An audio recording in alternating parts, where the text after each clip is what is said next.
स्वागत है आपका हमारे इस YouTube चैनल में। और आज की इस वीडियो में हम लोग पढ़ने वाले हैं क्लास 7 का चैप्टर 5 जिसका नाम है घातांक और घात। इसका एक्सरसाइज 5.2 का क्वेश्चन नंबर 2। तो इसके पहले क्वेश्चंस का वीडियो अगर आपने नहीं देखा तो लिंक डिस्क्रिप्शन में दिया गया है, वीडियो जरूर देख ले। और अगर आप इस चैनल पर नए हैं तो इस चैनल को सब्सक्राइब करें और बेल आइकन को प्रेस करें ताकि हर आने वाली नई वीडियो सबसे पहले आप तक पहुँच जाए। तो देखिए क्वेश्चन नंबर क्या है, 2 क्या है, घातांक के नियमों का प्रयोग करते हुए हल कीजिए और उत्तर को घातांक के रूप में लिखिए।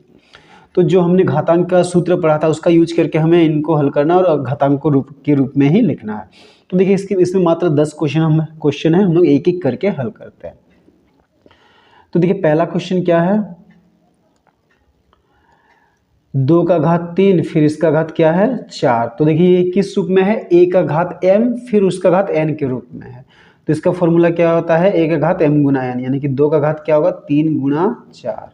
तो 2 का घात क्या हो जाएगा 3 चौके 12। तो यही हो गया हमारा आंसर। ठीक है, अब देखिए 2 नंबर। तो 2 नंबर में देखिए क्या है 625 भागा क्या है 5 का घात 4। तो देखिए हम लोग 625 को अभाज्य गुणनखंड के रूप में तोड़ेंगे। तो 625 देखिए इसके पीछे में क्या है 5 है। ठीक है, तो ये 5 से भाग जाएगा, 5 कम 5, 6 से 5 गया तो 1, 1 और 2 12, तो 5 दूनी 10, 12 से 10 घटाए तो 2, 2 और 5 25, 5 पचे 25, फिर ये 5 से जाएगा, 5 दूनी 10, 12 से 10 घटाए तो 2, 2 और 5 25, 5 पचे 25, फिर ये 5 से जाएगा, 5 पचे 25, फिर ये 5 एकम 5। तो 625 को हम लोग क्या लिखेंगे, 4 बार 5 लिखेंगे, 5 गुणा 5 गुणा 5 गुणा 5। ठीक है, भागा फिर ये 5 का घात 4 जैसा है वैसे लिखेंगे, 5 का घात 4। तो यहाँ पे देखिए 5 कितना बार आया, 4 बार आया। तो 5 का घात क्या लिखेंगे 4 गुणा, यहाँ पे 5 का घात 4 पहले से ही है, सॉरी यहाँ पे गुणा नहीं है, भागा का चिन्ह है। ठीक है, तो देखिए अब क्या है, आधा समान है, बीच में भागा का चिन्ह है, तो घातों का क्या होगा घटाव होगा। तो क्या लिखेंगे हम लोग 5 का घात 4 घटाव 4, यानी कि 5 का घात क्या होगा 4 से 4 घटाएंगे तो 0। तो किसी का भी घात अगर 0 होता है तो उसका मान क्या होता है 1 होता है। तो इसका आंसर क्या होगा 1 होगा। ठीक है, अब देखिए 3 नंबर। तो 3 नंबर में देखिए क्या है, 2 का घात 3 गुणा 2, फिर ये दोनों का घात क्या है 3। तो देखिए पहले ब्रैकेट के अंदर का काम कर लेते हैं। तो यहाँ पे 2 का घात 3 है, यहाँ पे 2 का घात कुछ नहीं तो 1 है। तो 2 का घात क्या होगा 3 जोड़ 1, फिर ये दोनों का घात क्या हो जाएगा 3। तो 2 का घात 3 और 1 को जोड़ेंगे तो कितना होगा 4, फिर उसका घात कितना हो जाएगा 3। अब देखिए ये a का घात m फिर उसका घात n के रूप में है। तो इसका फॉर्मूला क्या होता है, a का घात m गुना n, यानी कि 2 का घात क्या होगा 4 गुना 3। तो 2 का घात क्या हो जाएगा 4 तिया 12। तो ये हुआ हमारा आंसर। ठीक है, अब देखिए क्वेश्चन नंबर 4 हम लोग बनाते हैं। तो 4 में क्या है, देखिए a का घात 6 बट्टा a का घात 3, फिर गुणा में क्या है a का घात 4। तो देखिए बट्टा मतलब क्या होता है भागा होता है। ठीक है, तो यहाँ पे आधा समान है और बीच में बट्टा का चिन्ह यानी कि भागा है, तो घातों का क्या होगा घटाव होगा। तो क्या लिखेंगे a का घात 6 घटाव ये 3, फिर गुणा a का घात 4 वैसे ही रहेगा। तो a का घात 6 से 3 घटाएंगे तो कितना होगा 3 गुणा a का घात 4।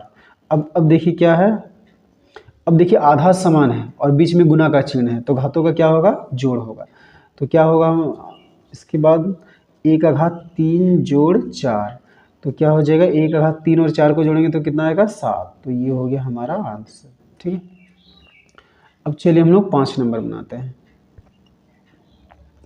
तो 5 नंबर में देखिए क्या है, 2 का घात 3 गुणा 2 है, फिर ये दोनों का घात क्या है 0 है। तो यहाँ पे भी पहले ब्रैकेट के अंदर का काम करते हैं। यहाँ पे 2 का घात 3 है, यहाँ पे 2 का घात कुछ नहीं तो क्या है 1 है। तो बीच में गुणा का चिन्ह, आधा समान है बीच में गुणा का चिन्ह है, तो घातों का क्या होगा जोड़, यानी कि 2 का घात क्या होगा 3 जोड़ 1, फिर दोनों का घात क्या हो जाएगा 0। तो 2 का घात क्या हो जाएगा 3 और 1 4, फिर ये दोनों का घात 0। तो 2 का घात क्या हो जाएगा 4 गुणा 0, तो 2 का घात कितना हो जाएगा 0। अब किसी का भी घात 0 होने से उसका मान क्या होता है 1, तो 1 हो गया हमारा आंसर। ठीक है, अब देखिए 6 नंबर। तो 6 नंबर में क्या है, देखिए 4 का घात 8 गुणा a का घात 8 गुणा b का घात 8 बट्टा क्या है 4 का घात 5 गुणा a का घात 5 गुणा b का घात 2। अब देखिए बट्टा में है यानी कि भागा में है, तो आप इसको भागा के रूप में भी एक बार चाहे तो लिख सकते हैं। तो हम लोग क्या लिखेंगे 4 का घात 8 भागा 4 का घात 5, फिर गुणा का चिन्ह लेंगे, a का घात 8 भागा a का घात 5, फिर गुणा b का घात 8 भागा b का घात 2। अब देखिए यहाँ पे क्या है, आधा समान है, बीच में भागा का चिन्ह, तो घातों का क्या होगा, घटाव होगा। तो 4 का घात क्या लिखेंगे, 8 घटाव 5 गुणा a का घात भी क्या लिखेंगे, 8 घटाव 5 गुणा b का घात क्या लिखेंगे, 8 घटाव 2। तो क्या हो जाएगा, 4 का घात 8 से 5 घटाएंगे तो 4 का घात 3 गुणा a का घात 8 से 5 घटाएंगे तो a का घात भी 3 गुणा b का घात क्या हो जाएगा, 8 से 2 घटाएंगे तो 6। तो ये हो गया हमारा आंसर। ठीक है, अब देखिए 7 नंबर। तो 7 नंबर में देखिए क्या है, 2 का घात 0 गुणा 3 का घात 0 गुणा 2 का घात 0। देखिए किसी का भी घात अगर 0 होता है तो उसका मान क्या होता है, 1 होता है। तो 2 का घात 0 इसके बदले में क्या लिखेंगे, 1 गुणा 3 का घात 0 इसके बदले में भी 1 लिखेंगे, फिर 2 का घात 0 इसके बदले में भी 1 लिखेंगे। तो 1 एकम 1, 1 एकम 1, तो क्या हो जाएगा आंसर 1। ठीक है, अब देखिए 8 नंबर। तो 8 नंबर में देखिए क्या है, कहना ऐसे का 1000। देखिए 1000 का घात है 0। ठीक है, फिर भागा 1 का घात क्या है 0। तो देखिए 1000 का घात 0 उसका मतलब क्या होगा 1, फिर भागा 1 का घात 0 उसका मतलब भी क्या होगा 1। तो 1 को 1 से भाग करेंगे तो कितना आएगा, 1 ही आएगा। तो ये हुआ हमारा आंसर। अब देखिए 9 नंबर। तो 9 नंबर में देखिए क्या है, 5 का घात 2 गुणा 5 गुणा 5 का घात 0। तो देखिए यहाँ पे 3 आधार है, तीनों समान है और उनके बीच में क्या है, गुणा का चिन्ह है, तो घातों का क्या होगा, योग।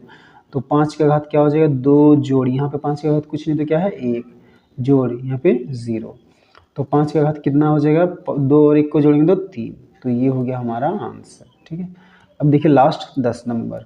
तो 10 नंबर क्या है, अच्छा सॉरी हमने क्या किया, देखिए यहाँ पे 9 की जगह पे हमने 10 बना दिया, तो ये 10 नंबर था। ठीक है, अभी आप आगे पीछे कर लीजिए। अब वही हम लोग 9 नंबर बनाते हैं। ये जो क्वेश्चन है वो 10 नंबर का था। तो देखिए 9 नंबर में क्या है, 3 का घात 2 गुणा 3 गुणा 27। ठीक है, यहाँ पे देखिए ये 3 3 तो समान है और ये 27 अलग है, तो 27 को हम लोग अभाज्य गुणनखंड में तोड़ेंगे। तो देखिए 3 से भाग जाएगा, 3 नम 27, फिर ये 3 से जाएगा, 3 तिया 9, फिर ये 3 एकम 3। तो देखिए यहाँ पे क्या है, ये आधा समान है, बीच में गुना का चिन्ह है, तो घातों का क्या होगा, घटाव। तो 3 का घात क्या होगा, 2 जोड़, यहाँ पे 3 का घात कुछ नहीं तो 1, फिर गुना, ये 27 के बदले में क्या लिखेंगे, 3 गुणा 3 गुणा 3। तो यहाँ पे देखिए कितना हो जाएगा, 3 का घात 2 और 1 3 गुणा, यहाँ पे 3 कितना बार है, 3 बार है, तो 3 का घात कितना हो जाएगा 3। अब देखिए आधा समान है, बीच में गुना का चिन्ह है, तो घातों का क्या होगा, जोड़। तो 3 का घात क्या होगा, 3 जोड़ 3, यानी कि 3 का घात क्या हो गया 6। तो ये हो गया हमारा आंसर। ठीक है, तो ये 9 नंबर है, ये 10 नंबर है।